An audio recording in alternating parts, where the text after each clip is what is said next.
ಮಳೆ ಭೂಮಿಯನ್ನು ತಂಪಾಗಿಸುವುದರ ಜೊತೆಗೆ ಮನಸ್ಸಿನ ತಣಿವನ್ನು ತಣಿಸುತ್ತೆ.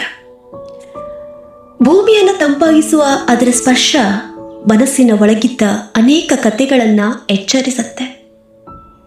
ನಮ್ಮ ಪ್ರೀತಿ ಪಾತ್ರರ ಜೊತೆ ಬಾಲ್ಕನಿಯಲ್ಲಿ ಕುಳಿತು ಒಂದು ಕಪ್ ಚಹಾ ಸವಿಯುತ್ತಿದ್ದ ಆ ಸಂಜೆ ನಮ್ಮ ಜೀವನದ ಅತ್ಯಂತ ಸುಂದರ ಅಧ್ಯಾಯಗಳಲ್ಲಿ ಒಂದು.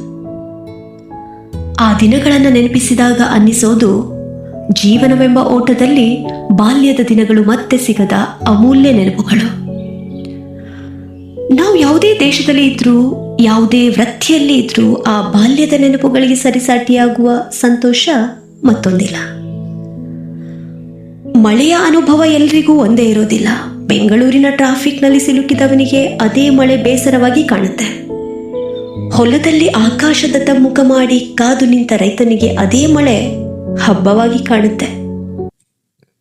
ಒಬ್ಬನಿಗೆ ಅದು ಅಡಚಣೆ, ಇನ್ನೊಬ್ಬನಿಗೆ ಅದು ಆಶೀರ್ವಾದ.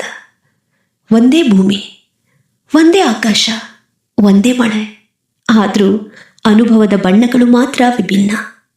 ಪ್ರತಿಯೊಂದು ಹೃದಯದಲ್ಲೂ ಅವರವರ ಕತೆ ಬೇರೆ.